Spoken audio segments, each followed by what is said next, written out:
Hi guys, happy Homebrew Wednesday for Wednesday, February 25th, 2015. So here's what we're gonna drink tonight. Let me get it closer to the camera for you. It is my very first beer, the Virgin Ale that we talked about. There's the label on it. So yeah, it's ready to go.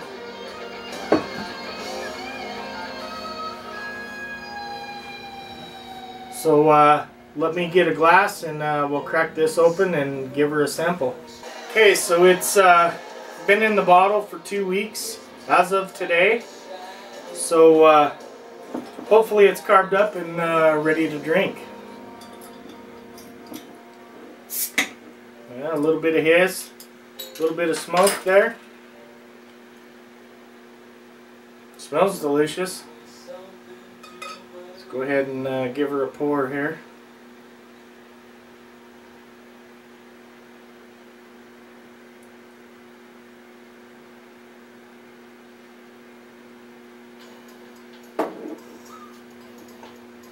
Yeah, it's a nice looking beer there. Let me get it closer to the camera for you. It is carved up. It could be maybe a little bit more carved. It's got about a half a finger, maybe 3/4 of a finger head on it. But it is frosted a little bit on the glass there, but as you can see, it's nice and clear.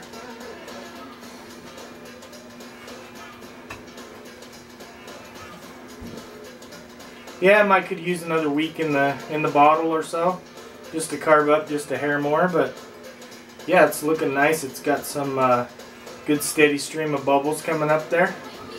So we'll go ahead and give her a smell. Smells really good. I'm no beer expert, as you guys know. So we'll give her a taste. Cheers, everyone.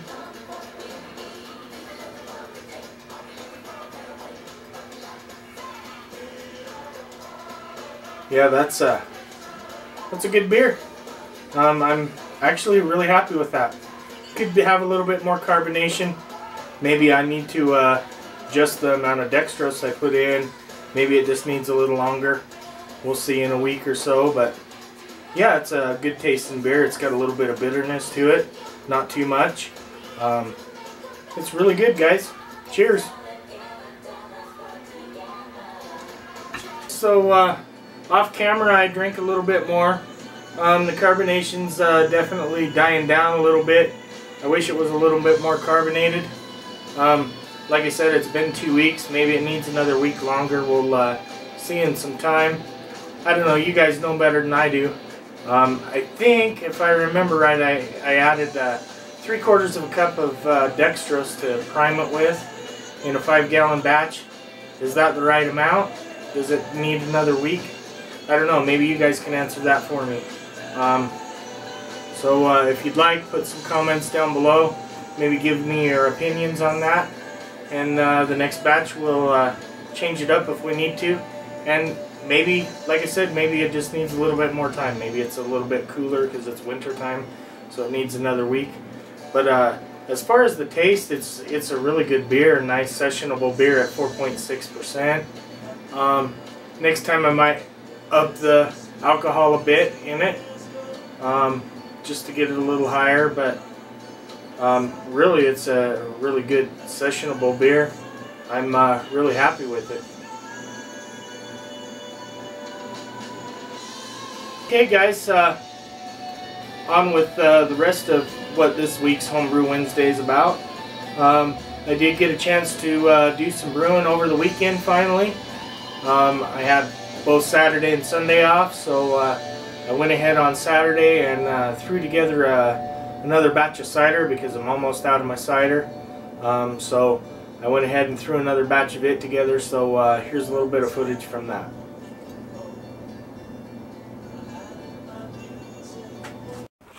Okay guys, it's time to do another cider. So I have got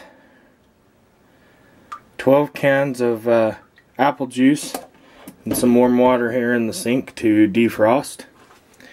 And then over here on the stove I've got about 3 quarts of water, and then I got about another quart here. Some brown sugar, some cinnamon sticks, some cloves, and some whole allspice. That's what we're going to use to make our cider today. Okay, so we've got our water heating up here on the stove. We're going to add some brown sugar.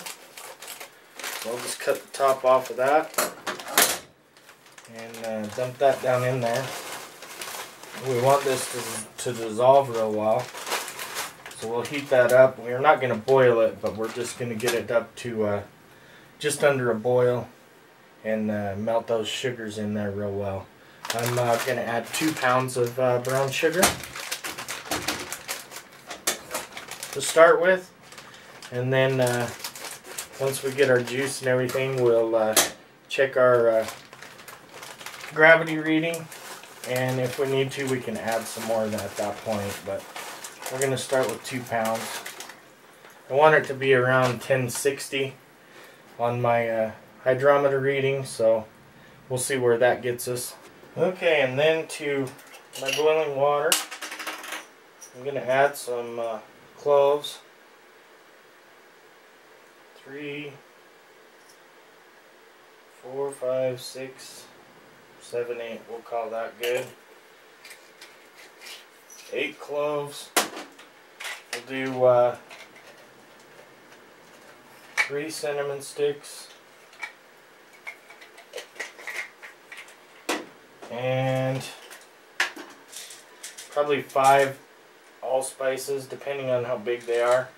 But we'll do 5 allspices, 1 for each gallon. And we're just going to let that heat up for a while. So once that's done, we will turn this off and let it steep for a little bit. Now we've got our fermentation bucket here. We've got it full of some sanitizer. We're going to go ahead and sanitize everything that we're going to use. Now that we've got this cooling down, we're just letting it steep now for a while. In the meantime, we've sanitized our bucket. We've got sanitizer in the sink here. And we've got our lid and airlock and hydrometer and all the things we're going to use in our sanitizer. Then we've got our can of melted juice. We'll go ahead and dump that down into our bucket there. And then I usually do 2 cans of water to start with, just to rinse out any juice that's left in the cans.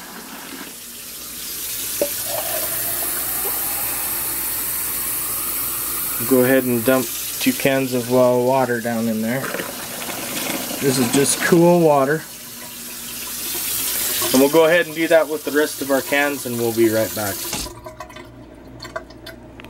We've got all of our apple juice and water in there. Our apple juice with our 2 cans of water.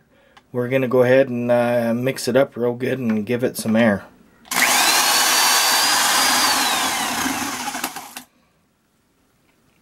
Okay, and we're just under 4 gallons there. We've let this cool down now. We're going to go ahead and dump that in. So we'll go ahead and dump in our sugar mixture with our cinnamon sticks and cloves. Dump all that down in there.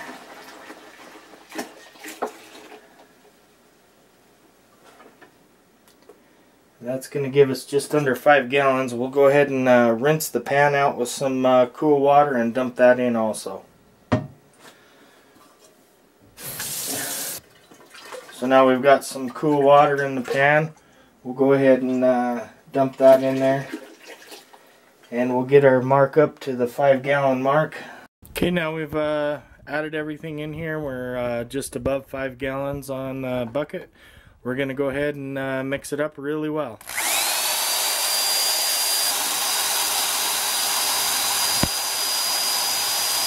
Okay, now that we've got it mixed up really well, we'll go ahead and take a hydrometer reading and see where we're at. Okay, and here's our hydrometer reading. It looks like we're at 1073. which is a little higher than I wanted it, but it'll be alright. That's going to give us around probably 9.5% alcohol. I wanted it to be about 7, but we should be good with that. Depends on how well the yeast works too, so we will go with that. 1073. Dump the yeast down in there, and once those get going, we'll be back. Okay, so here's our yeast starter. As you can tell, it's going pretty good now. So we will take it on over, and there's our cider. And we'll go ahead and just dump our yeast into the cider there, and she'll take off from there. Okay, and then we'll just cover it with our lid, snap that down, and put our airlock into place. And now we'll just let it ferment. We'll come back and check on it in 24 hours or so. Okay guys, so that should be ready in a few weeks. We'll do a taste test on that when it's ready. Glad to be back to brewing again. Last week I didn't get a video up because I was a little under the weather. So hopefully I can start getting videos out once a week again. I keep saying that, but life keeps getting in the way. So hopefully we can keep the videos coming. As you can tell, I have been enjoying my beer quite a bit. Got a few more drinks left, maybe 2. Yeah, like I said, I'm really happy with it, other than I wish it was a little bit more carbonated. Really good drink though. So I'll definitely be making some more of those. Okay guys, that's really about all I've got for this week. I'll definitely be cracking another one of these open next week to see how it carbs up. I'll be looking forward to your guys' input on the beer. If it needs a little more time, or if I should have used a little more dextrose in it. So that's really about it. So until next time, remember, there's always time for a glass of wine. Cheers.